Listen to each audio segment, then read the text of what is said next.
Comment établir une loi entrée-sortie sur un mécanisme? En effet, le mécanicien a parfois besoin de connaître la loi de comportement de son mécanisme, tout simplement pour la simuler ou pour aller un peu plus loin et aller dans une phase d'optimisation de ce mécanisme. Si je reprends l'exemple du cours, le moteur à explosion, il s'avère intéressant de connaître la position en permanence dans le moteur des pistons afin de pouvoir piloter l'ouverture et la fermeture des soupapes d'admission et d'échappement.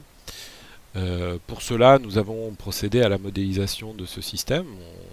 On aboutit à un système très classique de bielle-manivelle. La manivelle, ici en rouge, jouant le modèle du vilebrequin. La bielle en vert jouant le rôle de la bielle entre le vilebrequin et le piston. Et le piston modélisé par ce solide bleu. L'ensemble bâti est lui modélisé par le solide noir. Donc il est intéressant de connaître dans ce mécanisme la relation entre l'entrée et la sortie du mécanisme. C'est tout simplement établir la fonction loi entrée-sortie, une fonction mathématique qui serait de type y est égal à f de x. Ici en mécanique nous aurions sortie est égale fonction d'entrée. Donc le système peut être paramétré. Nous avons un repère R0 associé au carte R0, un repère R1 associé à la manivelle 1, un repère R2 associé à la bielle 2 et un repère R3 associé au piston 3.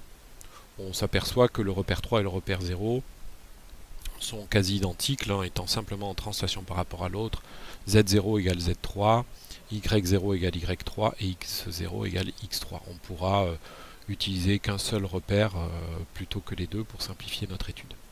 Nous avons en haut à droite les paramètres, les longueurs de la manivelle, de la bielle, la position variable du piston par rapport au châssis, paramétré par le vecteur OB.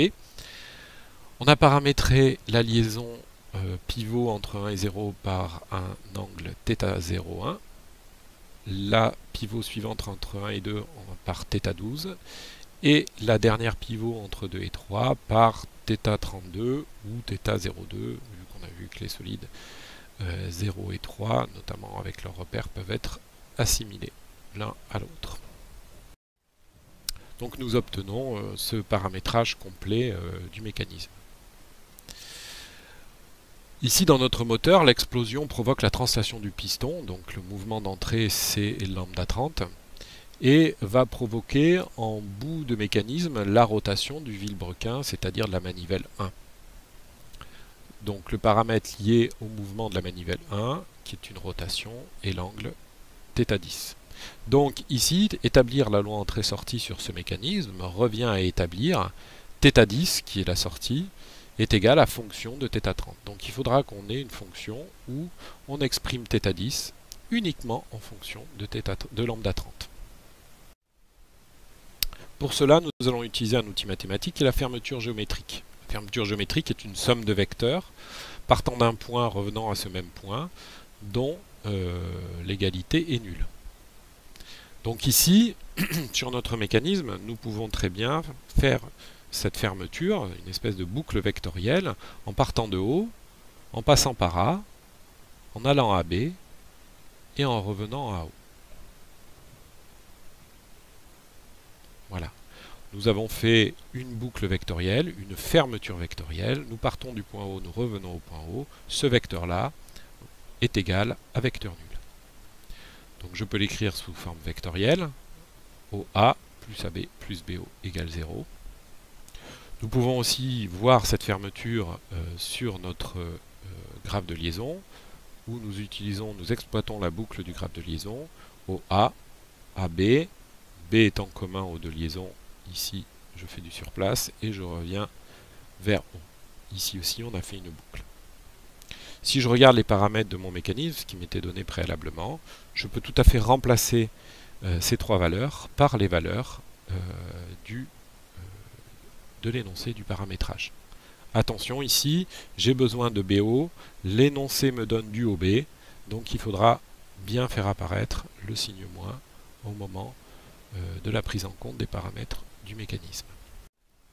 Étape 2, donc nous avons une expression vectorielle avec notamment un terme en y1, un terme en y2 et un terme en y0.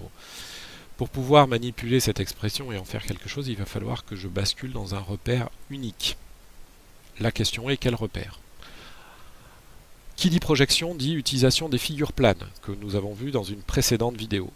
Voici les 3 figures planes correspondant à ce mécanisme.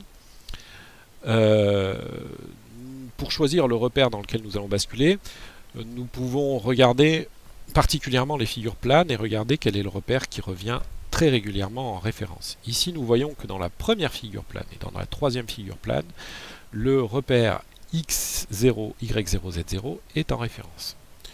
Du coup, il sera plus judicieux de basculer dans ce repère-là plutôt que dans un autre repère du mécanisme. Donc, pour projeter y1, nous allons étudier et utiliser la première figure plane. Pour projeter y2, la troisième. La deuxième étant ici, pour notre application, inutile à notre détermination de la loi entrée-sortie. Donc la première figure plane pour une première projection et la deuxième figure plane pour la deuxième. Le dernier terme étant déjà en y0, il n'a pas besoin d'être projeté, on n'aura plus qu'à le reporter dans nos équations. Donc c'est bien dans y0, x0, y0, z0 que nous allons projeter notre relation. Donc nous avons ces 2 figures planes, nous allons procéder à la projection. Je vous rappelle que du fait que ces 2 figures planes tournent autour des mêmes axes, nous pouvons les superposer. Je fais allusion encore à la vidéo précédemment diffusée. Donc voici notre expression à projeter. Et nous allons projeter dans un système d'équations qui sera une équation sur y0, une équation sur z0. Nous obtenons 2 équations. Donc y1 est projeté cosinus sur y0, sinus sur z0. y2 est projeté cosinus sur y0, sinus sur z0. Lambda 30 qui était déjà sur y0 n'a pas besoin d'être projeté, il est simplement reporté dans l'équation se situant sur y0. Donc nous obtenons maintenant un système de 2 équations qu'il va falloir traiter pour obtenir notre loi entrée-sortie.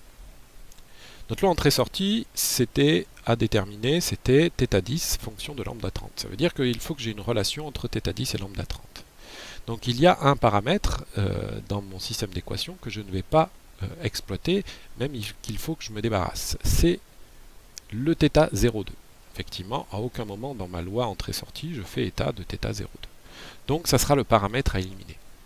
Pour éliminer un paramètre, au milieu d'autres, il faut d'abord l'isoler. Donc nous allons prendre le terme en θ2 et le mettre seul d'un côté du signe égal. Nous faisons la même chose sur les 2 équations. Et nous obtenons ce nouveau système. La première équation issue de la projection sur y est nommée 1 et la deuxième équation est nommée 2.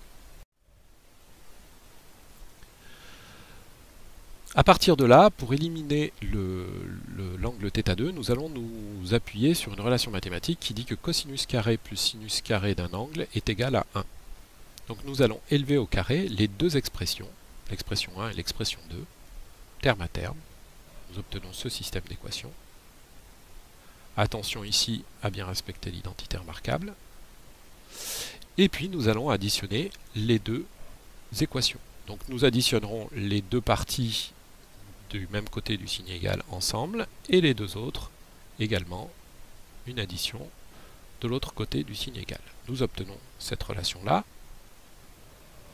qui, une fois L2, petit l2 mise en facteur, nous donne ceci. Et à partir de là, nous pouvons simplifier l'ensemble de cette expression par 1. Nous avons dit que cos carré d'un angle plus sinus carré d'un angle égale 1. Nous obtenons cette équation. Et là, vous voyez que nous obtenons une expression qui est entièrement en fonction de θ01 et lambda 30. Il reste R, L, mais ce sont des paramètres constants que l'on peut mesurer, qui ne sont pas des inconnus et qui ne nous gêneront pas pour établir la relation. Il ne nous reste plus qu'à mettre en forme l'expression attendue. Donc nous partons de notre résultat préalable. Nous allons développer le carré. Attention, bien respecter les identités remarquables. Nous allons factoriser ce terme et ce terme par r carré pour faire comme de l'autre côté, mettre en facteur un sin carré plus un cos carré d'un même angle. Nous avons vu que c'était égal à 1, on simplifie et on obtient ça. À partir de là, il suffit de séparer les θ01 des lambda 30.